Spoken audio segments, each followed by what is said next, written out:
안녕하세요. 이제 제 나이 30대 초반이 되었는데요. 결혼 전 남자친구를 만날 때부터 지금 제 옆에 있는 남자친구의 아빠, 그러니까 시아버지와의 관계에 대한 인생 스토리를 들려드리고자 이렇게 사연을 보내게 되었습니다. 저는 그 당시 20대 후반으로 어느 중견 회사에 취직을 해서 열심히 일을 하고 있었는데 그 회사에 자주 오던 영업사원을 만나게 되었어요. 발주 담당이 저였기 때문에 그 영업사원과 자주 보게 되다 보니 자연스럽게 가까워지기 시작했습니다. 그 영업사원은 저에게 관심 있어 하는 행동과 표현들을 많이 했었고, 사귀자는 고백으로 인해 연인 사이가 되었습니다. 남자친구는 저의 이상형도 아니었고 성격도 저와 잘 맞지는 않았지만 그래도 음식 취향과 속궁합이 너무 잘 맞았기 때문에 만남을 유지할 수 있었습니다. 사귄 지 8개월쯤 되었을 무렵 남자친구는 자기 집안 이야기를 해주었어요. 형제가 둘인데 위에는 2살 많은 형이 있고 형은 결혼을 해서 아버지와 함께 아버지 댁에서 살고 있다고 했습니다. 어머니는 췌장암 말기라서 시한부 인생을 사시며 요양원에 계시고 아버지는 바람기가 좀 있으셔서 예쁜 여자들을 좋아하는데 그 중에서도 글래머러스한 예쁜 여자를 특히 좋아하시고 그 예쁜 여자들하고 놀 때는 적당히 돈을 쓰시면서 인생을 즐기며 사신다는 거예요. 그리고 수시로 여자들을 바꾸며 생활하고 그 여자들도 6개월 이상은 절대 안 사귀신다고 하더라고요. 저는 그 얘기를 듣고 놀라서 농담 반 진담 반으로 오빠에게 말했습니다. 오빠, 아버님 너무하신다. 어머님이 병으로 생사를 오가시는데 여자 만나는 걸 즐겨 하신다고? 게다가 그냥 여자도 아니고 가슴이 예쁜 여자라니, 세상에. 그럼 아버님께 인사드리러 가면 나 엄청 이뻐해 주시겠네. 오빠가 나보고 가슴이 정말 예쁘다고 맨날 칭찬해줬잖아. 이렇게 웃으며 말을 했더니 남자친구는 갑자기 정색하며 단호하게 말하더라고요. 혜연아, 우리 아버지 앞에서 치마 같은 거 절대 입지 말고 특히 가슴 파인 옷이나 달라붙는 거 조심하도록 해. 알았지? 그러면서 시아버지의 재산에 대해 말을 꺼냈습니다. 아버지가 수십 년 전에 저렴하게 사놨던 논밭들이 관광단지로 개발돼서 땅 시세가 엄청나게 폭등했었거든. 그때 차익을 많이 남기셨고 500억 원대 부동산 갑부가 되신 거지. 현금도 상당히 보유하고 계시는데 문제는 자식들에게는 돈을 너무 아끼신다는 거야. 경제적 지원도 자식들 학비랑 결혼까지만 지원해 주시고 그 이후에는 자식들이 알아서 해야 한다고 아예 돈을 주지 않겠다고 선포하셨어. 저는 남자친구의 말을 듣고 머릿속으로 생각을 했습니다. 저희 집은 너무 가난했기 때문에 남자친구가 썩 마음에 들지 않았지만 남자친구 아버지의 재산에 큰 관심이 생기는 겁니다. 잘만 하면 제 인생도 역전할 수 있겠다는 생각이 제 머릿속을 스쳐 지나갔습니다. 그래서 저는 남자친구와 결혼하기로 마음먹었고 남자친구 아버지에게 무조건 잘 보이기로 했어요. 그리고 시아버지에 대해서 조사해보고 보기로 했습니다. 저는 남자친구 집 밥마트 사장님이 아버님의 친구분이시란 얘기를 듣고 그분께 시아버지에 대해 여쭤보러 찾아갔더니 아버님은 힘이 정말 엄청나게 센 사람이라고 하시는 겁니다. 젊을 때는 물론이거니와 지금까지도 하루도 여자들과 보내지 않으면 못 사는 그런 남자라고 소문이 자자하게 났다고 하셨어요. 그러면서 마음에 든 여자에게는 모든 걸 올인할 정도로 열정적이시라며 저를 훔쳐보시면서 이렇게 말했습니다. 그 친구가 딱 좋아하는 스타일이 바로 아가씨 같은 스타일이야 말하면서 적당히 볼륨, 그리고 약간 고양이 같은 스타일. 이거 막 농담하는 게 아니라 그냥 그 친구 스타일이 그렇다는 거지. 아가씨 기분 나빴다면 내가 사과하지. 저는 얼굴이 화끈거려서 당황하며 얘기했습니다. 아, 저는 그 집 며느리가 될 사람이에요. 이렇게 말씀을 드리니 웃으시며 저에게 다가와 뒷속말로 그러시더라고요. 며느리 하지 말고 그 친구 아직 한창인데 애인이나 되어봐. 아마 자네 인생이 활짝 필 거네. 아니 뭐 그냥 흘려들어도 되는 이야기니까 너무 귀담아 듣진 않아도 돼. 내가 그랬다고 말하지는 말고. 저는 그 사장님께 좋은 정보 주셔서 감사하다고 인사를 하고 집으로 돌아왔습니다. 저는 그때 반지하방에서 가족들과 같이 살고 있었는데 그 지긋지긋한 가난에서 벗어날 수 있는 기회를 꼭 잡겠다고 각오와 다짐을 했었습니다. 이렇게 저는 예비 시아버지에 대한 조사를 완벽하게 마쳤습니다. 적을 알아야 승리한다는 말이 있듯이 저는 저의 계획대로 시아버지의 며느리가 되었다가 시아버지 옆자리로 가서 재산을 가져야겠다는 생각을 했습니다.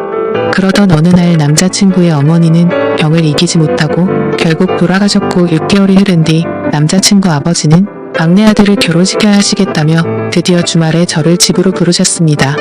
남자친구는 아버지를 만나려면 미리 좀 준비를 하라고 말을 해주었습니다. 저는 기다리던 저의 계획을 실행시키기 위해서 준비를 철저히 했습니다. 헤어스타일과 옷을 시아버지께서 좋아하시는 대로 꾸미고 일주일 내내 피부 관리도 했어요.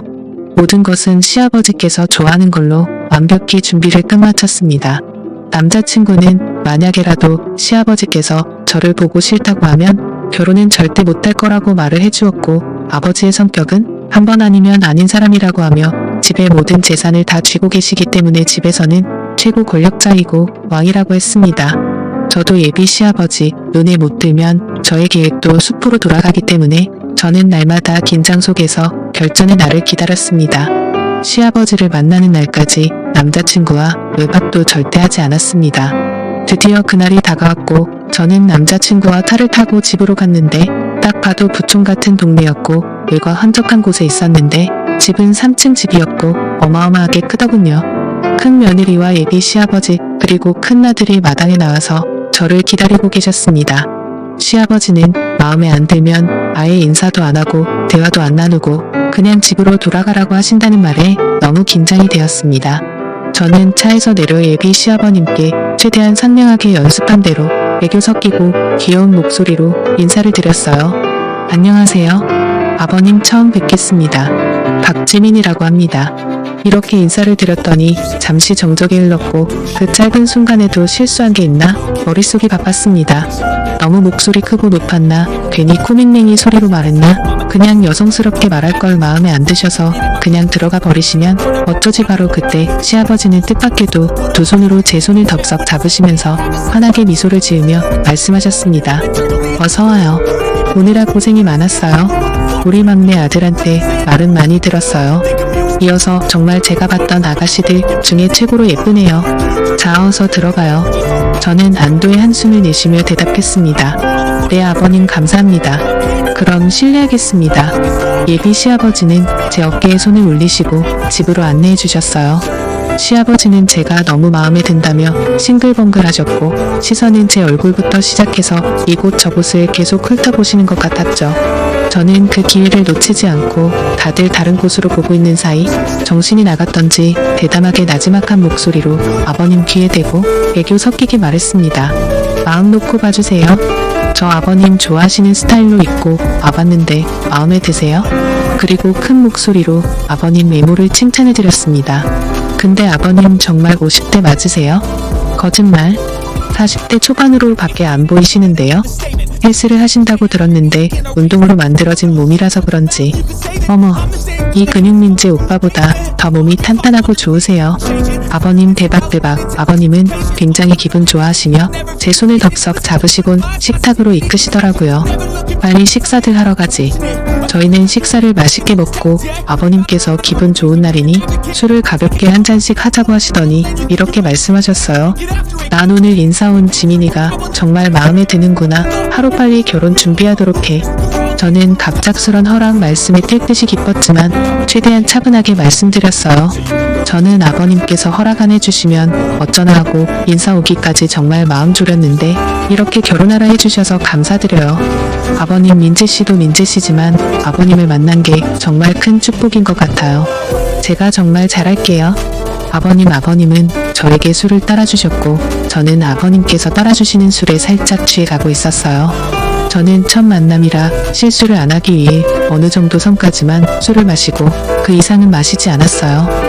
아버님은 저와 대화가 잘 된다면서 지금까지 자기가 만난 여자들 중에서 제가 최고라고 해주셨고 다시 한번 우리 식구가 된 걸 환영하고 고맙다고 하며 제 등을 두드려 주시고 앞으로 행복한 일들만 있을 거라고 해주셨습니다. 저는 아버님과 금방 친해졌고 또 가족들과도 가까워진 것 같았습니다. 그로부터 몇 달 뒤 남자친구와 저는 결혼식을 올리게 되었고 저희는 신혼여행을 다녀온 후 시댁에서 함께 살게 되었어요. 집이 크니 한 층씩 사용을 하였고 아버님은 저에게 하시는 모든 행동들이 자식들한테 하는 것보다 더 잘해주시고 예뻐해주셨고 사랑을 듬뿍 주셨습니다. 주말이 되면 남편은 자전거 타는 것을 좋아해서 동호회 사람들과 제주도 또는 강원도까지 자전거 여행을 다녔습니다. 1박 2일로 주말마다 갔어요. 그래서 혼자 있는 시간이 많다 보니 남편이 없을 때는 아버님의 권유로 같이 쇼핑도 하고 맛있는 음식도 먹고 등산도 하고 가끔 골프도 치곤 했어요. 아버님과 저희 사이는 더욱 가까워져 갔고 하도 붙어 다니니 남들이 시아버지와 며느리가 아니라 아버님의 두 번째 마누라라고 하시더라고요. 아버님이 아는 분은 저에게 사모님이라고 농담식으로 부르곤 했어요. 그런데 이상하게 아버님은 그 사람들에게 농담 그만하라는 말씀을 전혀 하지 않으셨어요. 그러던 어느 날 저는 아버님과 술을 한잔하면서 아버님에게 부탁이 있다고 말씀을 드리니 아버님은 제 부탁이면 다 들어주겠다고 말해보라고 하셨습니다. 저 아버님 사실 요즘 너무 행복한데 마음 한구석은 항상 친정 식구들 걱정이 되거든요. 저만 이렇게 좋은 집에서 아버님 덕에 호강하면서 사는데 저의 친정 식구들은 반지하방에서 고생하고 있으니 마음이 불편해서요. 염치 없지만 아버님께서 조금만 도와주시면 안 될까요? 이런 말씀드려서 죄송해요. 아버님 이렇게 애교 섞인 목소리로 부탁을 드렸더니 아버님은 기다렸다는 듯이 말씀하시더라고요. 그래 우리 며느리 걱정이 많았지. 안 그래도 다 끝내놓고 깜짝 선물로 너한테 말해주려고 했었다. 착한 우리 며느리가 친정 걱정을 왜 안 하겠나 싶어서 내가 준비 다 해뒀지. 이미 40평대 아파트로 준비를 다 해놨고 지금 살림살이 넣고 있으니 다음 주에 사돈어른과 동생들이 이사만 하시면 되겠구나. 명예도 우리 며느리 앞으로 해놨으니까 네가 알아서 하도록 해. 어머, 아버님 정말요? 너무 감사해요. 이거 꿈 아니죠? 저는 아버님이 너무 감사해서 저도 모르게 울면서 아버님 품에 안겨버리고 말았고 아버님은 뭘 그런 거 가지고 우냐면서 저를 꽉 안아주시며 토닥여주시는데 아버님의 품은 너무 따뜻했습니다. 저는 이때다 싶어 아버님께 애교 섞인 말로 얘기했습니다. 아버님 이제 다른 여자들 안 만나시면 안 돼요. 그 대신 제가 아버님께서 원하시는 대로 다 해드릴게요. 아버님은 저만 보셨으면 좋겠거든요. 아버님은 웃으시면서 제 머리를 쓰다듬으시며 말씀하셨어요. 다른 여자들 만나서 즐기는 재미로 사는데 우리 예쁜 며느리가 그 빈자리 채워준다는데 한번 생각해봐야지. 그리고 아버님은 그 이상의 선을 넘지 않고 금단의 선을 잘 지키셨습니다. 아주 멋진 아버님이셨어요. 다음날 부모님께 이사갈 준비하면 안 된다고 다초지장을 말했더니 울먹이시며 고맙다고 하셨습니다.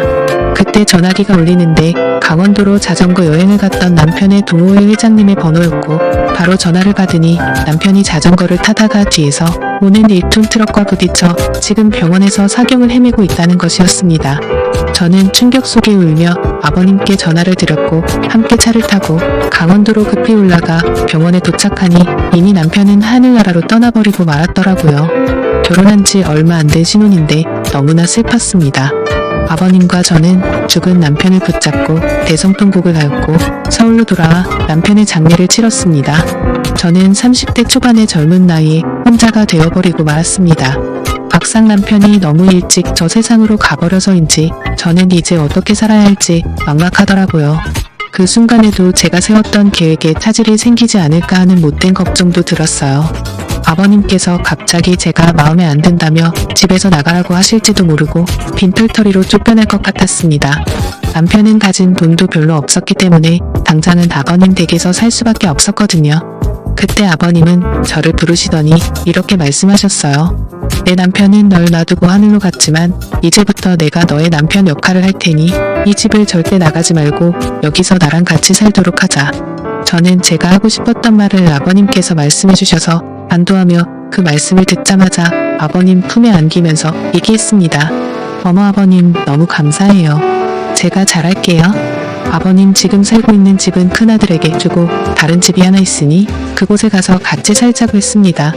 그렇게 남편이 죽고 1년이 지난 후에 아버님과 함께 새로운 집으로 이사를 가게 되었죠. 그 집은 지금 살고 있는 집보다 비교가 안 될 정도로 더 크고 웅장한 집이었습니다.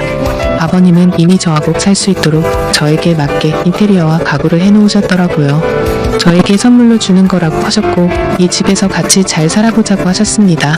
아버님은 남편이 죽고 2년 동안 서로 조심하였고 그냥 며느리와 시아버지 그 이상의 선은 절대 넘지를 않았습니다. 그게 하늘로 간 남편에 대한 마지막 예의라고 생각했기 때문입니다. 1년이 조금 지난 어느 날 아버님 술을 한잔하며 앞으로의 계획에 대해 이야기를 하게 되었는데 이런저런 이야기를 하며 술을 한 잔 두 잔 마시다 보니 살짝 취기가 올라왔습니다.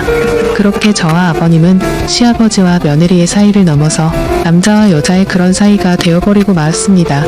아버님은 갑자기 저를 쳐다보더니 잠시 정적이 흘렀습니다. 그 침묵 속에서 제가 먼저 속마음을 말씀드렸어요. 아버님을 앞으로 한 남자로 아버님만 바라보고 사랑할 거예요. 이제부터 시아버지 말고 제 남자가 되어주세요. 그래 주실 거죠? 그러자 아버님이 미소 지으시며 말씀하시더라고요. 내가 원했던 게 바로 그거야. 나도 평생 너 하나만을 바라보고 사랑해줄 거다. 전에 만나던 주변 여자들은 예전에 다 정리했으니까 걱정 말고 나도 이제는 너만 볼 거야. 그럼 저 이제부터 오빠라고 부를래요. 오빠라고 불러드린다고 하니 아버님은 너무나 좋아하시더라고요. 제가 30대 초반이고 오빠는 50대 중반이니 나이 차이는 22살밖에 차이 나지 않으니 딱 좋았어요. 오빠는 저에게 그냥 자기야라고 부르겠다고 하길래 저는 이름을 몇 년간 계속 불렀으니 이제부터 자기야라고 불러달라고 했습니다. 그랬더니 아주 스윗하게 불러주더라고요. 아버님은 50대 나이셨지만 여러 여자들을 만나셨던 이유가 있었더라고요. 자상함과 배려 그리고 가장 중요한 것까지 모든 부분에서 저를 만족시켜 주셨어요. 그리고 사돈집 사정이 어려우니 매월 생활비로 300만원씩 주면 어떻게 있냐고 하더라고요. 저는 오빠에게 성의를 조금만 더 보여달라고 했습니다. 역시나 통이 큰 오빠는 기분이 다 알았어 하며 500만원씩 저희 집에 생활비로 보내겠다고 했어요. 제가 결혼 전 계획했던 대로 시아버지를 내 남자로 만들었고 앞으로 재산도 차지하게 될 것이며 인생 역전을 했습니다. 저는 제 진심을 담아서 오빠에게 사랑한다고 여러 번 말을 했고 오빠 역시 저에게 사랑한다고 수없이 말을 해주었습니다. 남들은 저희들에게 며느리와 시아버지가 붙어 먹었다고 욕을 하시겠지만 이렇게 되어버린 걸 어떻게 하겠어요. 우리 주변에 은근히 이런 일이 정말 많이 벌어질 거라고 저는 생각합니다. 여러분들도 이해해 주시길 바라요. 그리고 다시는 지하 단칸방 삶을 살아가고 싶진 않은 제 마음도 알아주세요. 오빠와 저는 이왕 이렇게 된 거 행복하게 잘 살아볼 테니 욕보다는 응원 말씀 부탁드려요. 제 사연을 읽어주셔서 감사합니다. 오늘의 사연은 여기까지입니다. 구독과 좋아요